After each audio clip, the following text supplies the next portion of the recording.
Oi, you know what time it is? You're tuned in listening to Jai That Aussie Metal Guy. Make sure to hit that like and subscribe button so you don't miss any of his content when it drops. And remember, stay brutal, you mad dogs. Roof. There we go. How you going, you bloody legends? It is Jai and Jim here. Hope you are all going well today, tonight, wherever you are. When you're watching this, we're getting to have a chat with Matt Hanchuck, my favourite Canuck from Gutter Creek and Rectify. But before we get there, we'll try and quickly catch up on a few things before we get there. How have you been, my friend? Wonderful, my brother. How are you? I am good. I am very, very good. Been flat out at the moment, but so have you, especially with recording. How's that going with Len, man? That was amazing. I did ask Morgan and Lizzie if they would do the podcast with us, and they were like, absolutely. So it was cool. We have another. We started another song. So it's actually awesome, and it was funny. It's actually a cool thing for me because it was part of a riff that I wrote, and it was funny because I have to you remember the movie Amadeus, and there's a scene in the film where Mozart is talking to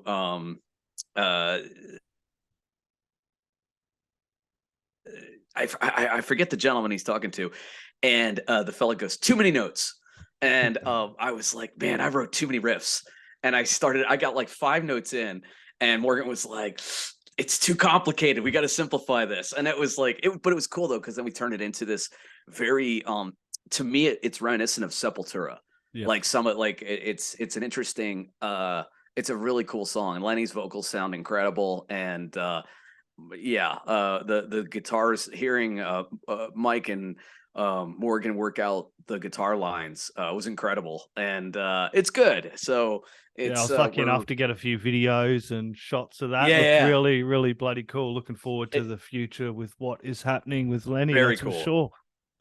And you did send over at the moment in Australia, everyone's talking about a little capsule that's gone missing. You did send me the news article as well, and it was all over the waiting. News. Are you the next Spider-Man? Is this what's happening? I know, man. The next it is really, really tiny. The size of it. Okay. It is the size of a 10-cent coin. I've got a little comparison. So it's not like a big container. No, that's what it looks like. All right.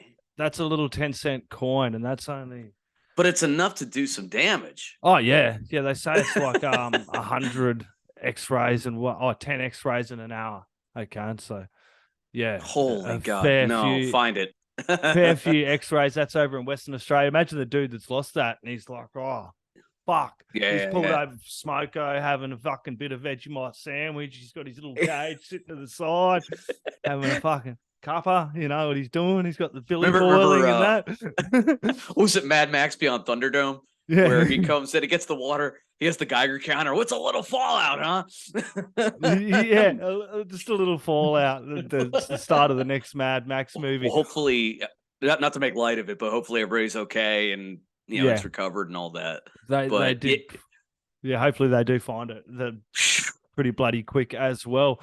Also, Escape the Fate. We all kind of heard of Escape the Fate. They've recently been accused of ripping off Aussie artist Dead Letter Circus. This is. I'll find a couple of images for you all. They are really bloody close. Let me get back into here. I apologize. It's artwork that looks album similar. Album artwork it is. So that's the Dead Letter Circus. Dead Letter Circus. Okay. Aussie artist. Yep. And then if I go into the Escape the Fate one, that's the Escape the Fate one. It's literally the same image. It's literally the same image. Wow. Not the same. Did that Dead Letter Circus one come up there? Yeah, it did. Yeah, there it is. And there's the Escape the Fate one. It wasn't the same artist who did it? No. The artist is actually the one who's come out and said it. So the original artist for this one has come out. So the original is the Dead Letter Circus? Or the original the original one is the Dead Letter Circus one. I don't know. Wow. You decide, people. I don't know. It looks a hell of a lot alike it. And I don't know. With this, it got me thinking about AI art and shit like that as well, and how people doing that, it kind of I don't really like it. I'm not down with people copying other people's work. I'm not down with artificial intelligence doing art. I don't know. I always feel I'm a purist, and people are doing this and selling it and making money off of some fucking computer generated art and then calling themselves artists. And I put up a post about it, and then people said to me, Jai, there's already AI music out there. And then a story come up with Nick Cave saying someone tried to recreate his music with AI. Fucking yeah. And he was just extremely disappointed. Here we go. Yes. We've got Matt Hanchuck joining. Nice. There we go. Then very, very honored to have Matt Hanchuck, my favorite Canuck. Man, it's very, very good to get to chat with you again. And Jim's excited as well, as you was just saying off air.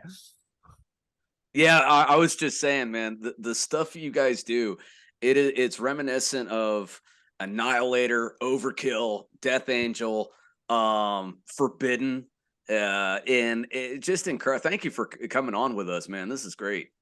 Well, thanks for having me, guys. Yes, sir.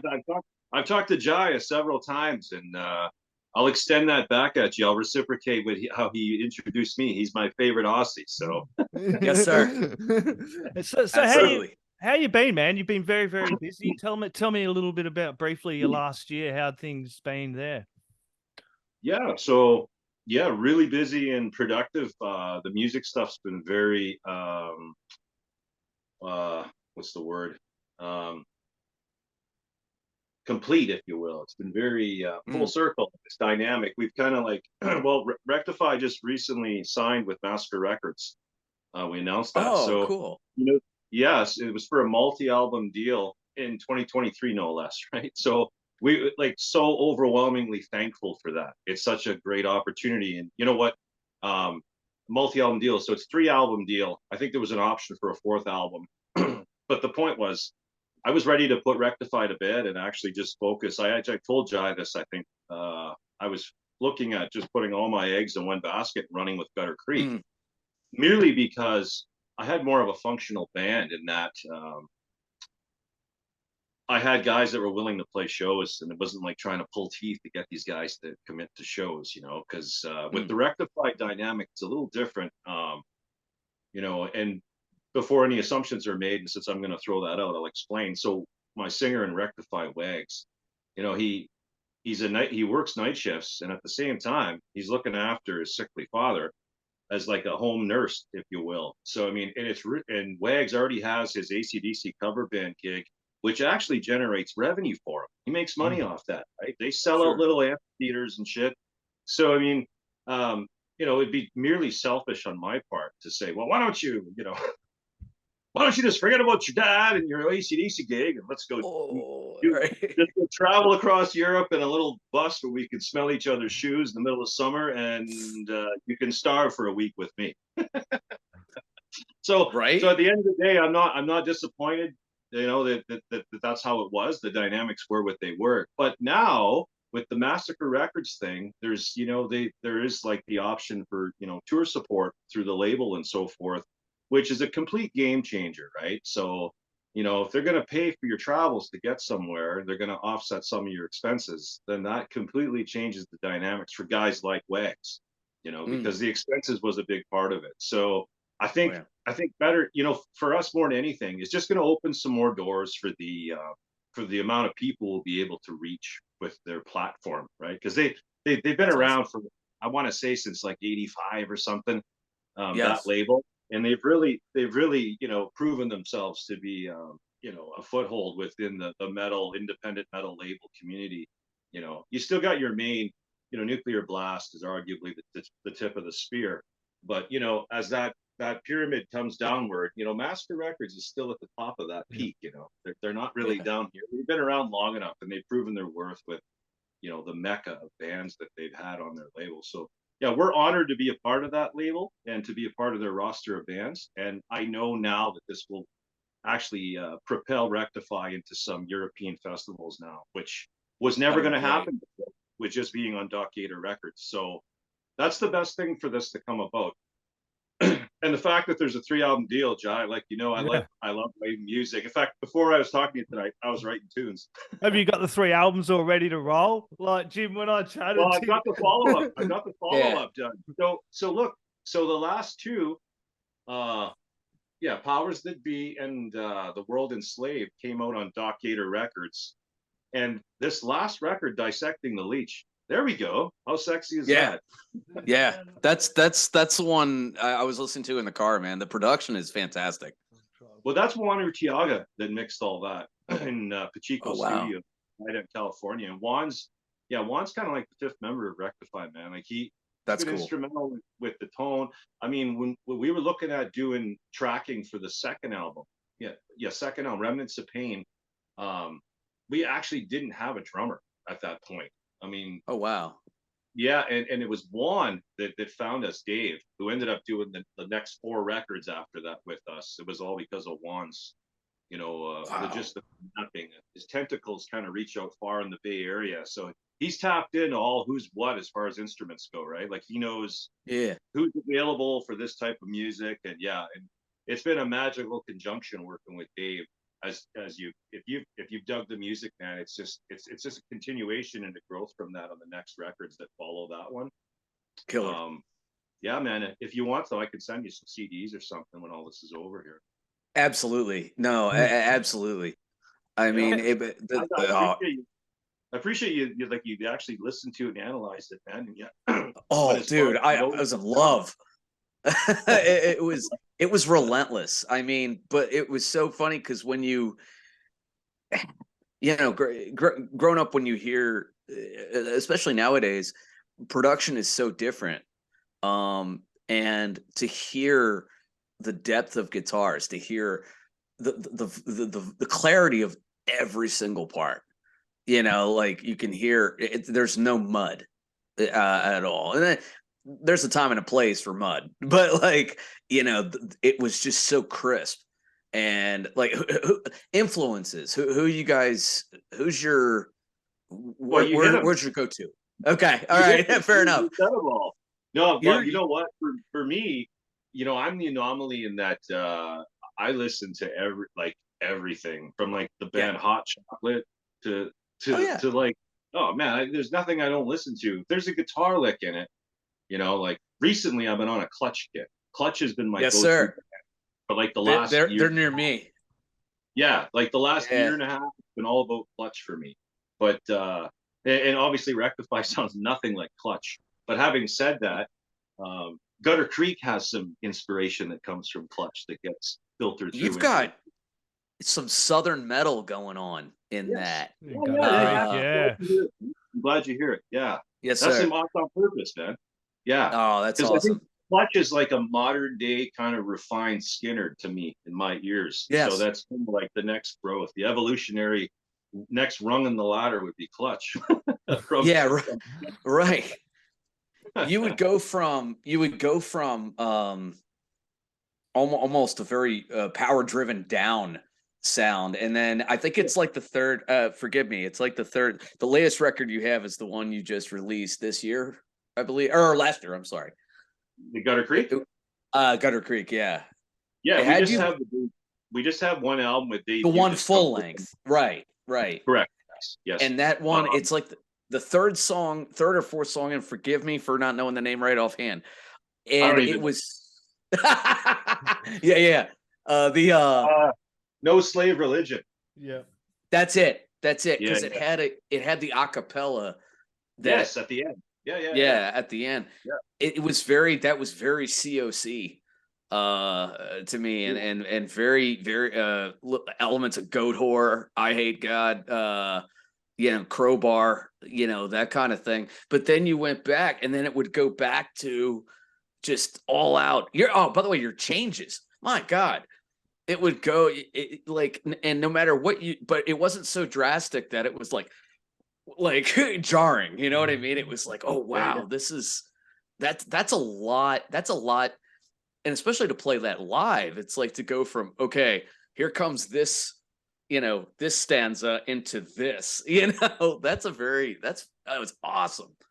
I'm a big prog fan too, right? Like I listen to about every genre like I guess we were talking about, it's more about the riffs for me, and you know, Rush, Damn the Machine, shout out to Dave Clemens there. Yeah, man, like all that stuff, it just finds its way into your writing because it's in your subconscious, you know, like. Oh, like sure. really, I immerse myself in music like such a nerd. Like I still to this day, man, I read through lyrics that I already have memorized because I'm just a nerd when it comes to music. I'm just so immersed in it, you know. It's just Absolutely. for me, it's like the ultimate catharsis, you know. So yeah, so I gather I think that stuff just comes out naturally. None of it's contrived or forced, but I'm glad that you point that out because the those time changes and stuff, that's what you're feeling when you're writing the song. It's like as a writer, it's like you don't know why it implements because it's not, you don't craft, at least when we craft the music components to music, they're not done that. The way I write songs is I'll write a plethora of riffs, like a conglomerate of like hours of riffs, store them on a hard drive, and then later kind of jigsaw puzzle pieces together that I think fit really well. Fits. You know, Yeah, that's absolutely. how I approached it. And it's not a novel idea. I got that from Jeff Waters, ironically, Annihilator. Annihilator, man. About Absolutely. 25 years ago, I read an interview that he had done, I want to say with Brave Words, Bloody Knuckles, probably Canadian publication, heavy metal. Great publication. Great publication. Yeah, it is a great, one of the best in the world, actually, I think. Yes, sir. Yeah, for sure. No doubt. But anyways, yeah, I remember reading that and I thought that's interesting. And then once I learned how to use the software and all that, then it became a practical means for myself too, right? And it's great. Like as it stands today, I probably got, you know, I don't know, like 100 gigs of excess riffs on a hard drive. No doubt. Yeah, like maybe I don't know, 4 or 5 records worth of stuff, but it's not all straight thrash. Some of it's got like a Hell Rider kind of swing metal vibe to it, you know. That was the other one. Yeah, cool, definitely. Yeah. So you know what I mean? It's like a mishmash of things, and that's kind of how Gutter Creek came about too. Is that some of that stuff I thought was really cool, worthy to be heard, but not under the moniker of Rectify.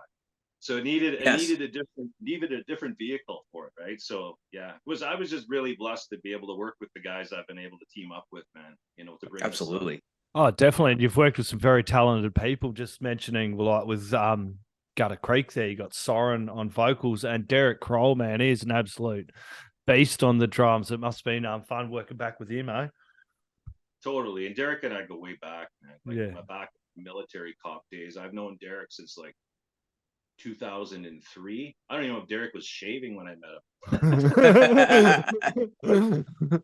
Way back, man. No, but that's awesome. But yeah, man, it's and you know, working together is such an easy feat. I mean, we basically live together, you know, in Winnipeg. So it's proximities and everything. It's just a matter of convenience. But his vast knowledge of music parallels mine, in that when we're communicating stuff, it's real easy to get points across because he's not a one-trick pony. Like he can do it all. He can do jazz, thrash, you know, he's into the syncopated weird stuff. And yeah, he's just a great all-around drummer too. So yeah, like I said, I've been blessed to be able to work with all these guys, you know, and killer. I'll never lose sight of that, is that a lot of this music has an audience because of who's singing a lot of it. Not so much the songs, but who's fronting it, you know, like always had great singers. And actually, I want to throw it out, Jai. I know you're aware of it, buddy. I got to tell your buddy here. So I'm working on another project right now. Oh yeah, I know that one. Yeah, I want to. Yeah, tell me all about that. That's good. Okay. So it's currently, the current working moniker for it is Virtues of Vice. You said COC. Yeah. So yes, sir. When we were throwing around, we looked VOV. Virtues of Vice. Yeah. So I like it. I like it. Yeah, and the concept behind it is purely pain, as in Peter Tag Tigran from Hypocrisy's Pain. Oh yeah, absolutely. Kind of mixed with KMFDM meets Rammstein with Amanda Kiernan from Order of Chaos and Into Eternity. Yeah. Into Eternity, absolutely. Yeah. She replaced Stu when Stu had his stint in Iced Earth. Iced Earth, correct. So wow. I mean, and he did some guest vocals on the newest Rectify album, Dissecting the Leech. That'll be our first one coming out on Massacre Records. But wow. Yeah, man, this metal stuff. And actually, I don't even know if I'm going to use a drummer on it at all. So I can't say too much. But I got somebody working on just straight up beats. Yeah, like techno. Interesting. Yeah. Yeah, the riffing is total thrash riffing. It's super cool groove metal thrash riffing, but it's a departure from Gutter Creek and Rectify. I guess some of these riffs, given the right drum beats, perhaps would fit with Rectify, but it's just not right for it. I think this is, and if you were written specifically for this project, so the vibe's different anyway. You know what I mean? The energy's different because that's what I had in my headspace. Was about this backbeat, the boom, boom, boom, boom. You know what I mean? Like, right. Little more, little more industrial, yeah. Yeah, very much the industrial vibe. Yeah, totally. So like front line assembly Amanda, or something like. Yeah, but with vocals, right? Like Amanda. Yeah, for sure. Yeah, I haven't really heard any industrial music that's vocal savvy. Yeah. Does that like? I get you. No, for sure. Yeah, it's designed to be a little more anxiety, almost. You know, that sort of key and that sort of that's a good thing. I love it. Yeah, it's cool. Music. But I think our approach to it is going to be so that the forefront is going to be this hooky vocalist behind this wall of sound. That's going to be our approach. You know what I mean? We don't, so let's try something a little bit different. Like you were saying KMFDM. I mean, the first thing I think about is what was it? Street Fighter and the Mortal Kombat soundtrack. You remember that? The Street Fighter animated movie? And they had that song Juke Joint Jezebel and Ultra.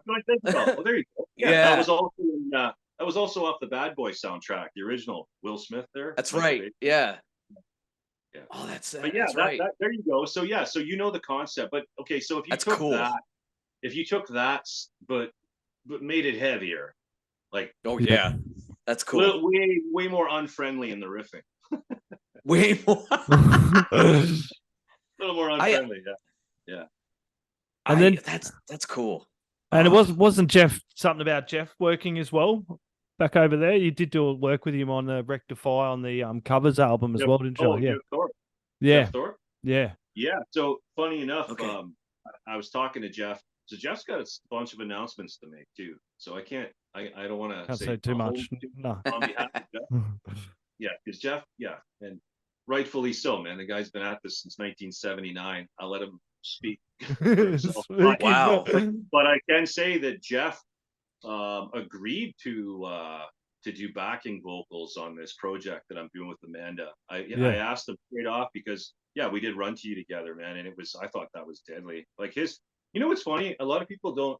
I mean, even Juan and Jeff are like best friends. And I remember when I said to Juan, I said, "Hey, you think Jeff would sing Run to You?" And his first reaction was he laughed at me and he goes, "Well, he's not a singer, dude." I'm like, "But he can sing." Yeah. I think he can sing. All right, he's a guitar player who also happens to sing. So, anyways, there's a Vicious Rumors album. I think it's Electric Punishment. I think. Oh, love Vicious Rumors. They do a remake of the song "Strange Ways" by Kiss. Oh yeah, okay. So that's when I heard Jeff sing that. I was like, "Fuck, this guy's gonna sing." This guy's singing "Run to You." So that's how that inspired me to ask him. So having said that, Amanda, like when she was in, I don't know if it was Order of Chaos or Into Eternity, but she toured with Vicious Rumors around 2016 across Europe. So her and Jeff know each other fairly well, right? So that was a good thing there. There was like a working kind of history between the two of them, and they speak highly of one another. So the experiences were mutually, good, I guess. Yeah. Pleasant. And I talked to Larry, the drummer from Vicious Rumors, just recently, and Larry said, I told him I was working with Amanda. He's like, "Hey, tell her I said hi." Like, these guys are super, like, you know what I mean? Like, it's that small of a circle. We've talked about this, Jai. It's such a small world. Really isn't that big when you really look at it, Accurate. And from the outside looking in, it's not that big actually. And anyways, the point I'm trying to make is it's Jeff was like all too eager to work with Amanda on this because he knows how great of a singer she is. And he knows how much I appreciate his vocals. Like, I think the guy can do no wrong vocally. I love everything I've heard him sing. So I think my belief in him and the fact that he'll be singing with her, I think this is going to be magical, man. I'm really excited for this. these songs are driving. These riffs are really killer. Funny enough, man, like the last track I sent to Juan's going to mix it again. Yep. And the second track that I sent just to a click to Juan for this project, he's like, man, you should re-record that, put it on the Gutter album. I'm like, fucking done with the Gutter album. This is the next. Because we already have You're on to 12 the next songs. thing. Well, we have 12 songs track for the Gutter Creek album. Yeah, well, that's what I wanted to talk about that as well. I did see that you had recorded everything pretty well or ready to go or in the process of recording. Seems to me, you might have heard some of it. Yeah, man, might have heard something. Yeah, it's all done, Jai. We got Yeah. well, the vocals won't be tracked until March, beginning of March, and that was for just some logistical screw ups with the timings there. Quite honestly, bass tracks didn't get tracked on time, and therefore we had to reschedule tracks. But anyway, Soren's doing his vocals. I think he starts March 2nd, Nice. and he's doing them at Medley Studios, which is Glenn Hughes' studio in Copenhagen, Denmark. Oh, And wow. Soren Anderson will be tracking and engineering Soren Adamson. Adamson. Nice. Soren Anderson, the That's one that awesome. plays with Glenn. Yeah. So, Wow. cool, man.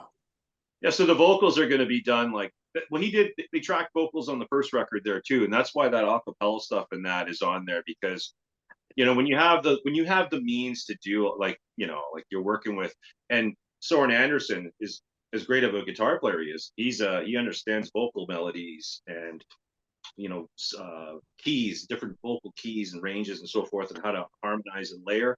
Therefore, Yes. what a great guy for Soren, our Soren, to work with that Soren. You know what I mean? To have Right. It's once again, man, we're just all the stars align. It's Yeah. nothing to complain about, man. It's great. Yeah. Yeah, and then now you signed the label with Massacre Records, and that you must be looking forward to finally starting to work towards getting that album out, dude. I'm really excited to get that one out as well. Well, you know what, man? It's been done since May I know. of 2022, man. It's been done, like finally mixed and mastered end of May. So it's going to be, we're coming up on a year here soon that album's been like shelved. Yeah. And I still haven't, up until a month ago, I still didn't get a release date from Doc Gator Records. So if you want to get into what happened, because I'm fucking loyal to it. Yeah, I know. And I promised Doc Gator Records another album, because the last record, I mean, they're an independent label, right? They're a small label. There's like 40 of us on their roster or something. They put out a great product. Don't get me wrong. Good at what they do. But the advertising medium wasn't as strong as it could have been. Like for Gutter Creek, we didn't even have 1,000 views or 1,000 streams through our digital platform after a year. A year. And then if you look at like Toxic, like Josh Christian's band, James DeMarco. Oh yeah. Yeah, so they had, once they signed with Massacre, they basically signed the same deal we did. So as did Atrophy. There's a few other thrash bands that Massacre is starting to like. I don't know if they're just trying to. It's clear there's a resurgence of thrash, and there has been for a while. Absolutely. Ethan's on about the 4th or 5th leg of their tour of their Empire of the Blind record. In fact, they just announced they're going out with Overkill. So I mean, God bless those guys. Oh man. Yeah, and they just dropped a new track too. That's killer. That one. Yes. Well, it's Overkill. Yeah, that's amazing. 20 full-length albums, and there's no duds. I mean, that in itself is an accomplishment. Yeah. No doubt.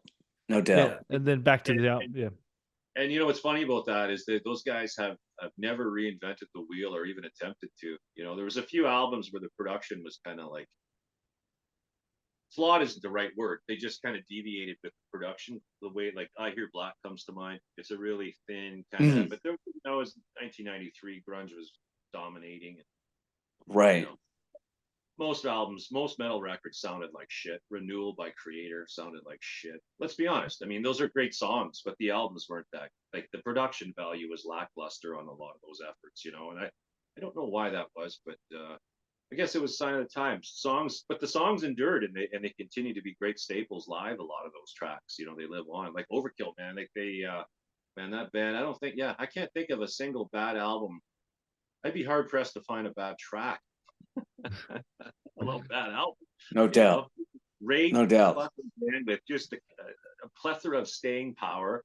And Blitz is what? He was born in, I think, 58 or 59. So he's what? Is he 63 or 4 years old? I think now? he's yeah. Like, And guys like him, and he sounds great. Years ago on stage, and he's still going strong at this, And Yes, sir. yeah. And I've met him a couple of times, and he's like the most humble, down to earth human being on the planet, man. Just a great all around guy. Like, just so you know what? When I see guys like that out there doing it for the right reason, it's so inspiring. It's so inspiring.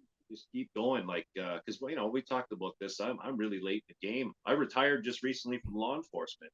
I did a whole career in fucking enforcement first, and now I'm throwing my hat in at this music thing. And then the Massacre Records presented itself, so now there's gonna be some opportunities to go to Europe and so forth. And so it's just the timing is great, because now I don't have to take holidays or ask for time off work to go play shows, right? Right. Wow. For the last 5-6 years, as long as this rectifies finished that thing, right? So yeah. Well, that's got to be encouraging and exciting too, to be able to devote all this time to work. I know you're not work to these bands as you work, like kind of something that you really bloody love. Because when I did chat to you last time, you were talking about throwing all your eggs in one basket. Now you've got 1, 2, 3 projects on the go, and a heap of albums. And yeah, totally, yeah. And you know what? I've been asked to play guitar for another band. Oh, nice. I'm say too much. I'm really thinking about it. I can't say anything until if I said yeah, I guess they would announce it. But it's like one of those things that I'm really toying with. Maybe I have the time, right? I have the time, right? And I'm willing. It's not that it's something that doesn't motivate me. It's like, why not? This is what I like to do. I like playing music. If they're cool dudes, man, then let's do it. Yeah, yes, I don't care if I make any fucking money from it. That's never been the goal anyway. So right. If I can find a group of guys that are like-minded and your expenses are covered, and you don't have to eat McDonald's every evening, well then let's do it. Subway every Thursday, let's do it. So come back. I didn't catch, when can we expect the latest Rectify album, man? Have you got a timeline at all? Are you able to drop anything, or I think you got to wait on? I think they're shooting for a summer release. So yeah, I guess nice. I didn't. Okay. My scattered brain there. So so Doc Gator was not, even up until a month ago. I talked to one of the guys from Doc Gator, and I asked him. I said, "So when are you gonna?" They've had this record in their hands, artwork, liner notes, everything, all of which we pay for. Yeah. For nothing. They pay for nothing. And then they control the narrative. Once you give them everything, you surrender your product. Now, so it's like, okay, so, I'm almost like 2/3 done writing at this point, rather. Now I'm completely done writing the follow-up, Rise of the Vigilante. At that time, I was like 2/3 writing the next album, and I'm like, Jesus, I don't even know when this last one's going to come out. Like, I'm putting the carriage before the horse here, like, once again, but this is different this time, because I always knew when the predecessor was going to be released. I didn't know anything. So up until a month ago, the label still didn't have a definitive release date. Wow. Dude, that's going to be fucking... And it was kind of like a little bit of like, there's a little bit of a language barrier, and I think sometimes maybe I come across as maybe abrasive. Imagine that. No, not at all, sir. Not at all. So the label basically said, look, we don't have a forecasted date, but it won't be before the end of summer 2023. And I thought, you know what? Because I looked on their roster and they had other forecasted shit coming out. And I thought, look, all I want to know is a proposed date. We don't even have that yet. I'm a prolific songwriter. Yeah. I don't want to have 2 or 3 albums sitting on a shelf because you can't get your shit together at the label office and things. So it's like, I know the world's in turmoil. I know that things are backed up, but your sole responsibility here is to determine a street date. That's it. Yeah. Everything's done on our end. We give you a product and you release it. So the only responsibility you have, other than the actual layout, the pressing and everything, but quite frankly, is just to determine when it's going to hit the street, right? Yeah. And we never did reconcile on a date. So I was like, man, I'm going to put my efforts elsewhere and see what happens. And lo and behold, Lo man, and behold. Massacre Records in the 11th hour said, yeah, we're willing to offer you a multi-album worldwide distribution deal. They have the same platform as all the Nuclear Blast artists do. That's just me. That's all right. I'm still here. Yeah. Are you stoned or frozen? Frozen. Bit of both, probably. No, that's part of the effect. He turns into Max Headroom. I have got another camera. I may swap it over.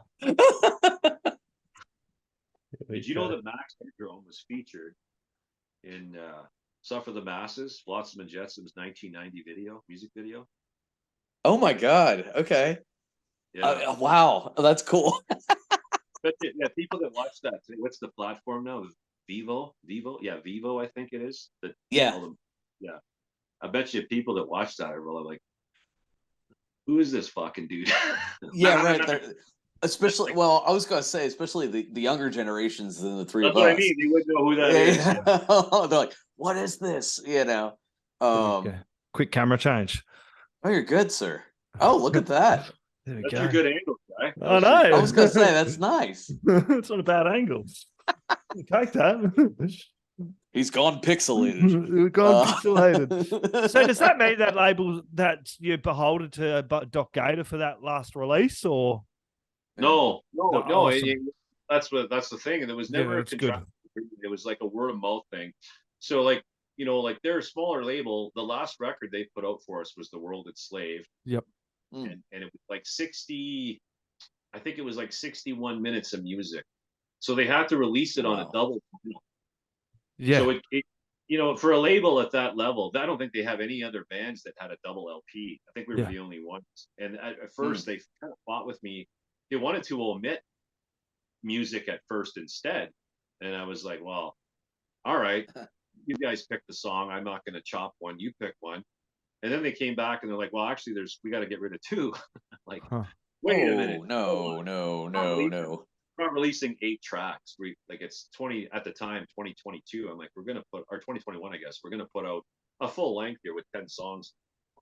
So then I said, well, why don't we put out, if you're going to do 8 tracks, let's release a 7-inch bonus for the people that buy it. And then side A will have the alternate song and side B will have the other omitted track. And I guess when they looked into it, it was like literally €1.5 more to do just a full scale LP versus a 7-inch. So that's when they at least had the epiphany of saying, well, let's just do the double vinyl. Having said that, that's when it was like a tongue in cheek, digital handshake by which one of the label guys said, hey, you owe us another album now, though. And I said, I already had the thing done at the time. So it's like, sounds good. And but like I said, we can't we couldn't come to terms on a release date, and it's so far behind me now, guys. Like the writing of that album, my headspace, I don't even want to listen to those songs. Like it's almost 2 years ago, those tracks for me. So it's next chapter, man. I'm beyond that shit. I hope people like it. Yeah, well, I'm looking forward to getting it out, dude. Same here. Play it on the radio, dude, because you got not only did you I think you mentioned you had Amanda on there doing a track or two as well, and then you had Genevieve from Australia, and she's an amazing vocalist. Awesome. They're just about to drop an album. I think it's Chaos Divine. Yeah, I just had that written down. They've just recently dropped the single as well through Wormhole Death Records. A fucking unreal band. I've actually interviewed her as well, so. Yeah, and her husband, Anthony Fox. Yeah, he's a guitarist, man. He's the arrangements. I noticed that the arrangements on the new track, anyway, that I heard was he did a really good job of just the way the songwriting is great. Yep. Like riffs aside, the riffs are good, but the way he constructed that song is actually a really brilliant song. Like it's really, really well written. I really respect the songwriting of that band as well. Yeah. I mean, Genevieve is the allure. Because like every other band, vocals are what you hear, instantly.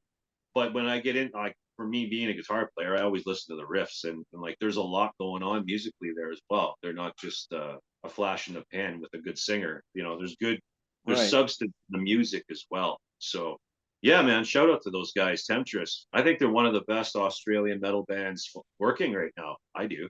Yeah, they're an unreal power metal band. I hope the band like Temptress, they deservedly so should be on a label at least as equally as big as Massacre, if not bigger. I mean, those guys should be on Nuclear Blast. I know it's really infuriating for me seeing like good bands like that don't get recognition here in Australia sometimes when they shouldn't. Like people overseas will listen to them, or they've got to go over tour somewhere else. But before Hey that, man, how do you even think? then they're not even getting recognised.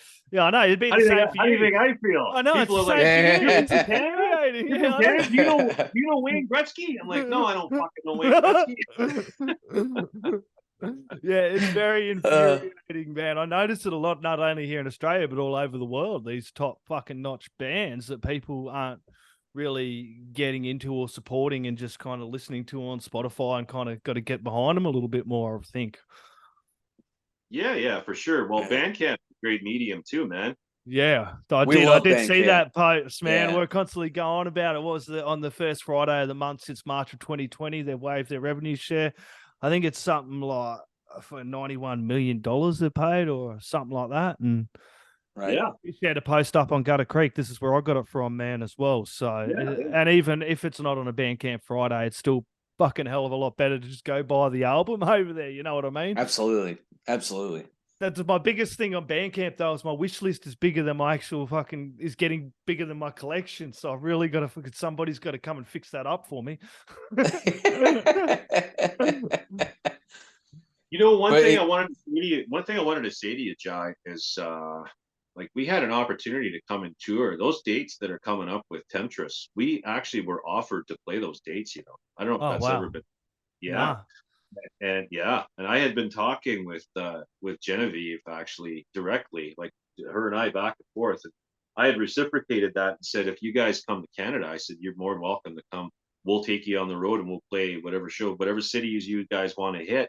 I said, let me know and I'll book the tour for us, and we'll do it in return. And like I said before, what happened with Wags, with the whole thing with his dad and everything, is like he just basically said, and I'm not getting personal about the guy. He'll tell you this himself.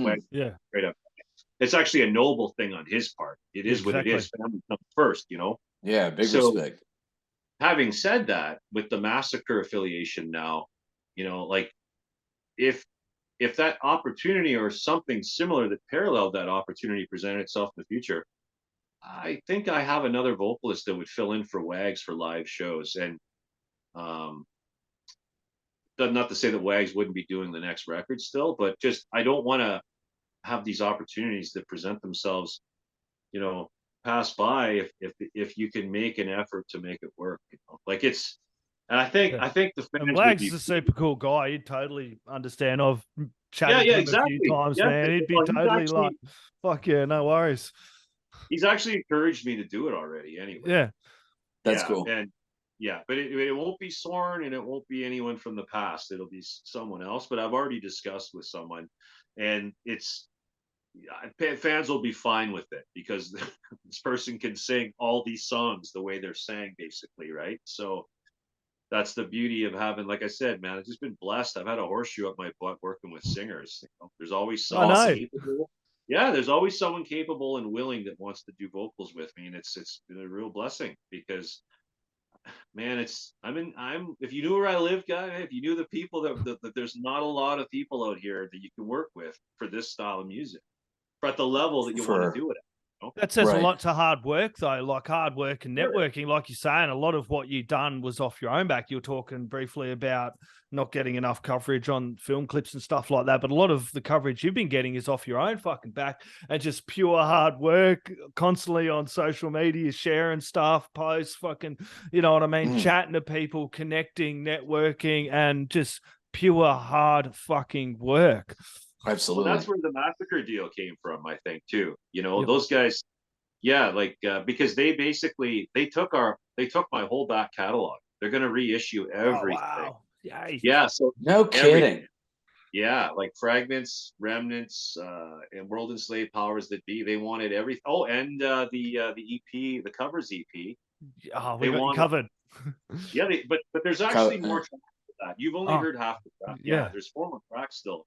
but they're going to release everything, and they wanted to like remix, remaster, add the the expanded. They want all the demo tracks, all that shit to make these big. They wanted live footage, like a big package. Yeah, man. So they're Yeah. really into that. They did the same thing with the band Law's Rocket. You guys remember Law's Rocket? Oh, definitely. Yeah. Yeah. So Absolutely. Law's Rocket in 2009, they signed to Massacre when their Left for Dead album, their resurgence or whatever you want to call it, their comeback album, if you will, came about. But post that record, then there was like this release campaign where all of their albums got reissued through Massacre, and they had they're all expanded edition bonus tracks I'd never heard before, and fuck, it was some really good stuff in there, like really quality shit they were able to do. So I mean, yeah, Massacre's got all they provide all the trimmings with their product, so we couldn't be happier, man. That's cool. Flattering. Yeah, it's great. Thankful. Yes, sir. Very thankful. Yeah. My daughter's tooth just come out. What? Come in and she's like, Dad, there's my tooth. Looks like the Wow. Tooth Fairy will have to go to the bank. I don't think they take FPOS as kids anymore. I just leave my card details. No. So That's amazing. next few albums ready to roll for Rectify as well, no doubt. Rise of the Vigilante is like going to blow people's heads off, quite literally. And the drummer, Awesome. we did got to talk about Alex Marquez, I believe, is from Marquez, Malevolent Creation. Is No, the I was going to say. official new Let's drummer, talk yeah? about Wow. I reached out to Alex Marquez in 2018. Wait up, you won't like them.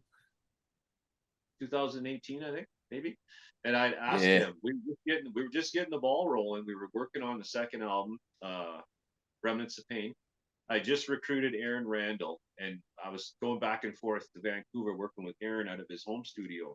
And we were talking about drummers, and I reached out to Alex then to do shows.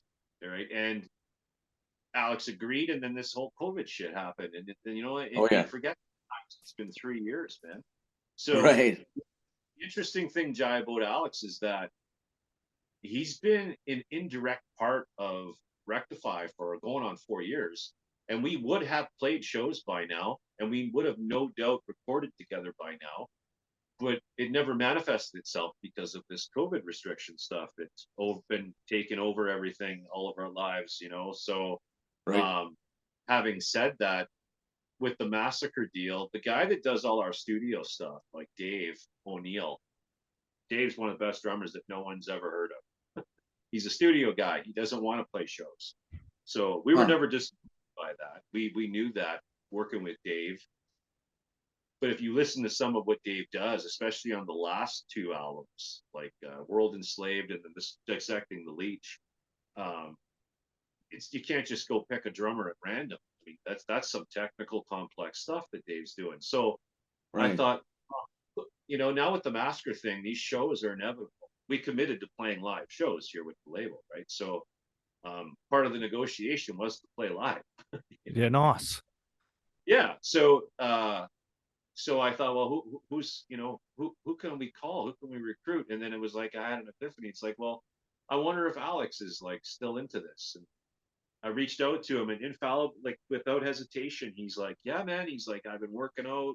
Alex will tell you he's diabetic. He's had some health stuff in the past, but he's dropped a ton of weight. He's in shape. He's taking his craft serious. He's just down in South America doing a drum clinic tour. I've seen that. That looks fucking cool. Like Alex is back, man, and like, man, that guy played in Solstice and Demolition Hammer. Enough said. Right. He can play what we need him to play, no question. So I was going to say, between you have a really great balance between speed and groove, and he's definitely one that can just a versatile hitter, and that's absolutely that like are you? It's going to be great, like and then are you looking at? You're actually looking at runs, yeah? Like, are you looking at European run, North America?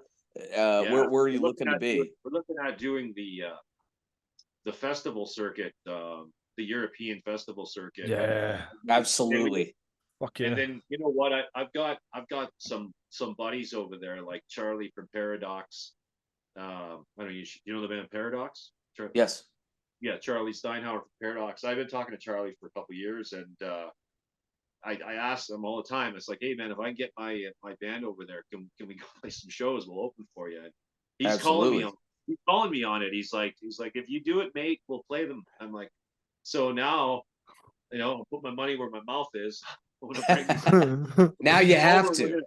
Yeah. So, but the opportunity awaits. You know. So. Yeah.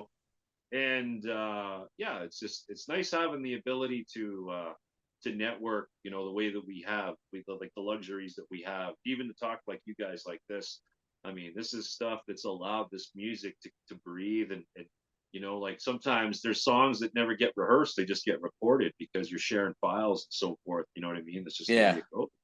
You know, for sure. But the formula seems to be working, and it's brought us to the level where we're at now, which is we're just starting to get, I think, a launching point. I mean, we're 5 albums deep, and really not a lot of people know who we are, right? Let's be honest. So, but the ones that do are like super big fans, and the praise that you've given is like, don't want to sound like it's just very humbling, and I'm very thankful. But it's very common what you're saying is like that people that are into this music, they recognize the quality of it. Like you said, the time changes and the groove aspects. Oh, dude. And I appreciate that because that's the type of fan I am. I analyze and break shit down too, just like yourself. So, I'm not calling you a nerd. I'm just saying. Oh, he's a fellow shredder just sir. like you. He's got an impressive collection of guitars and. Yeah. No. But that, man, it's great because when I hear people say that, I know that you mean it. It's that you're truly a fan. You're not blowing smoke because you're analyzing it and you're listening, you know, to more than just the sonicness of it. You're breaking it down, and I really respect that. So that's the audience. That's the crowd we're trying to reach anyway. You know.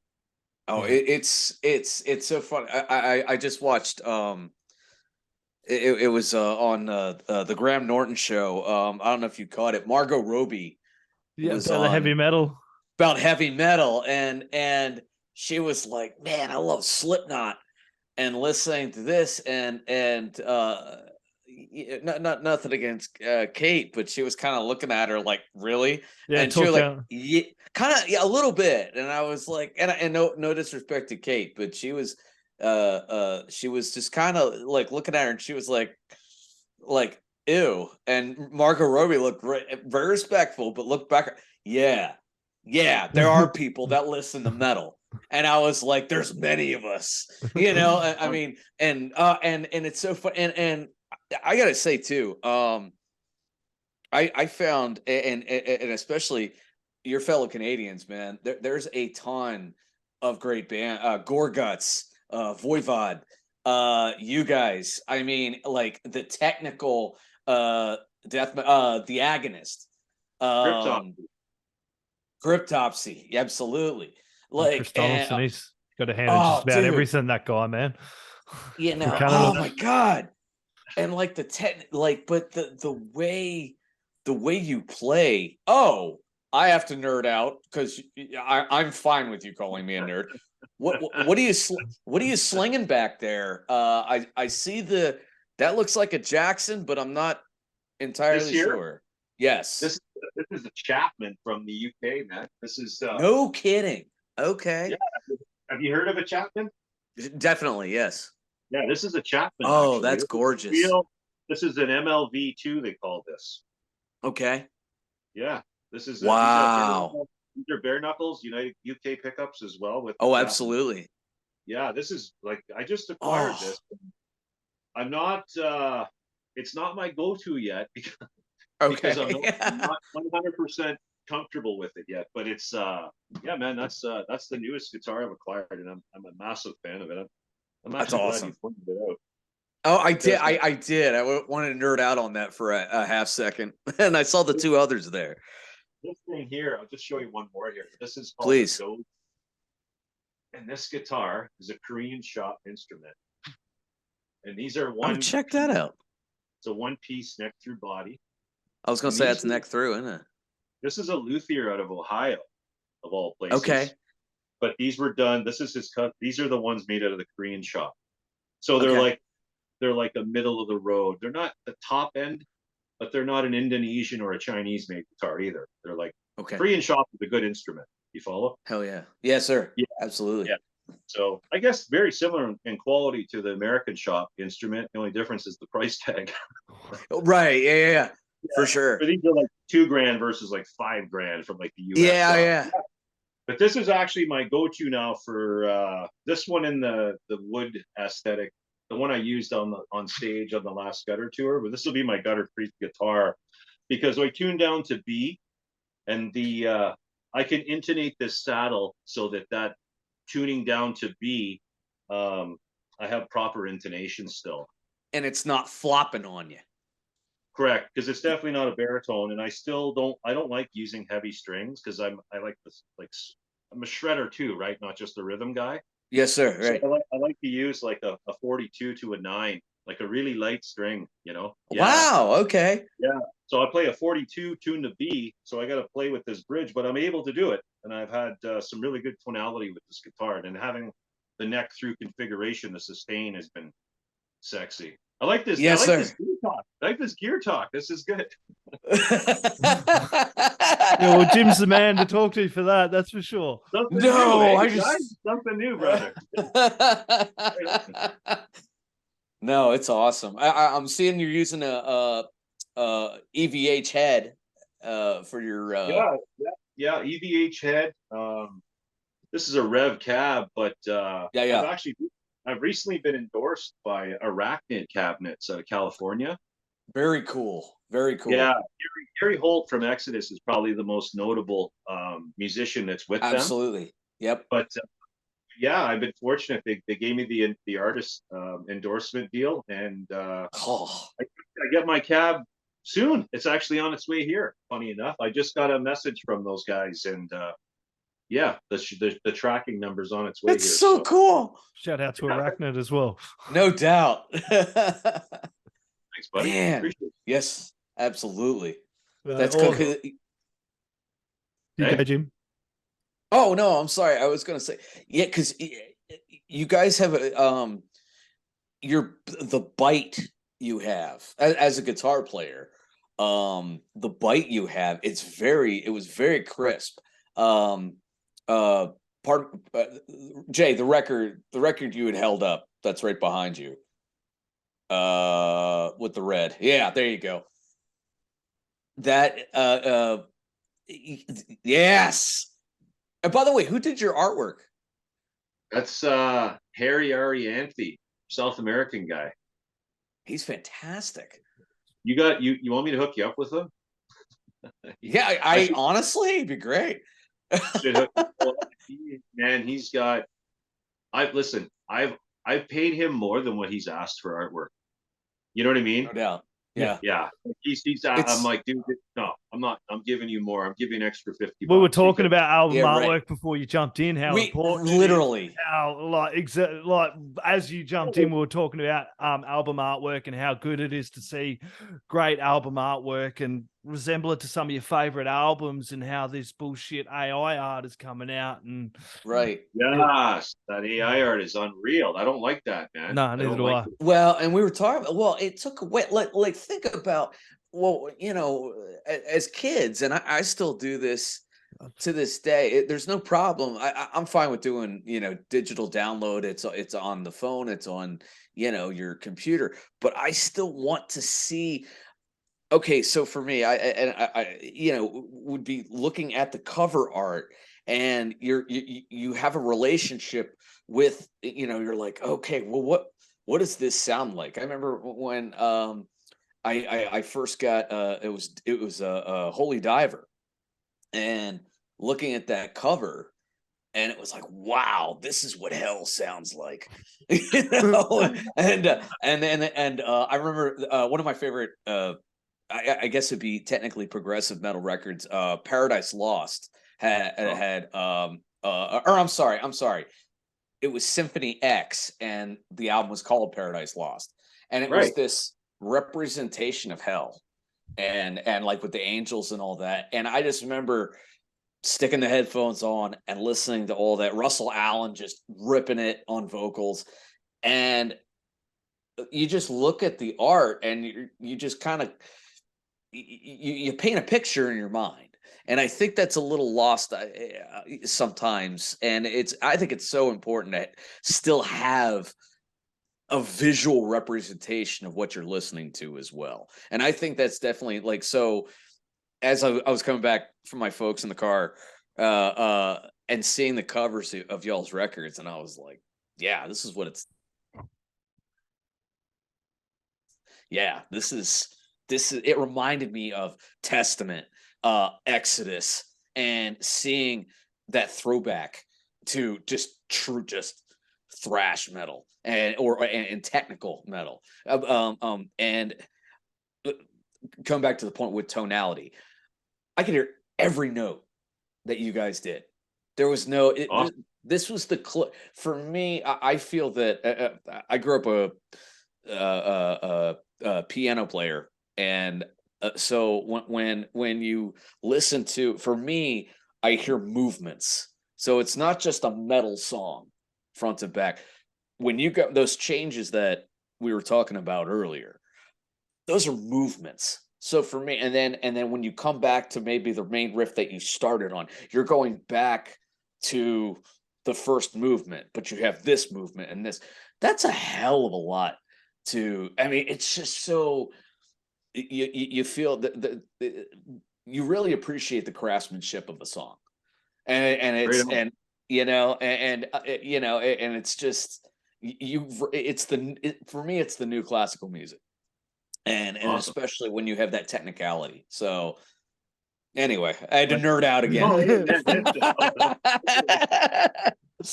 I completely no. When you go deep like that, that's because that's how I feel about music. Not my music, but that's how I feel about when I listen to other people's music, the way you just described it. So I know exactly what you mean. Yes, and you hope that you achieve that with your own music, you know, and if, by you saying that, man, that means the world, because that's always the goal. But it's like I can't express that. You don't tell something, you express it through how you play and what you construct for the song. That is the expression, and you're able to decipher it, explaining to you what you should be hearing. You're telling me what you're hearing, and that's exactly what we're presenting. So I guess, man, that's the best compliment you can receive. So thank you for that. No, awesome. Thank you guys. Yeah. Yeah, thank you. We're probably gonna leave it right there, Jim. And exactly, Matt, I was gonna leave it in a better bloody place. We could talk all night, I am sure. Gutter Creek, Rectify, the future is strong, and also keep your eyes and ears out for Virtues of Vice. Virtues of Matt, Vice. Do you have any last words, shout outs, thank yous, or anything else you'd like to add in there, my friend? Mad respect for anyone that tunes in, anyone who supports metal, and anyone supports music in general. Awesome. Thank you very much. Damn right. Mate. Damn right. We got Matt still signing out there, but thank you very much, everyone. Big shout out to Matt again. Thank you very much for joining us, man. Awesome. Everybody go jump over, as we're mentioning, Bandcamp, go buy Gutter Creek, go buy a whole heap of Rectify. You get merch through there as well. Stream it. Indeed. If you're a fucking cheap cunt, whatever, but go buy it as well. Go buy it as well. Support the scene that supports you. You know what I mean? We all fucking have music. It's the one thing that gets us through. Music, everything, art, general movies, art. You know. So big shout out again, Matt. Gutter Creek, Rectify, Virtues of Vice. My God. Everybody subscribe. Holy crap! Subscribe to their YouTube, Facebook, all the rest of it. Subscribe to the Bloody Legends. Subscribe to the YouTube channel as well. It's going to help us in the end. Indeed. Jim, looking forward to chatting again next time, mate. Thank you very much. Do you have anything else you want to chuck in, my friend? Cheers, brother. I love you much, and we're going to do this again. Much love to all of you. You're all the Bloody Legends. Thank you very everybody. Much. Cheers. Indeed. Oi, you're tuned in to Jai That Aussie Metal Guy, so make sure to hit that like and subscribe button so you don't miss any of his sick content. And remember, stay brutal, you legend.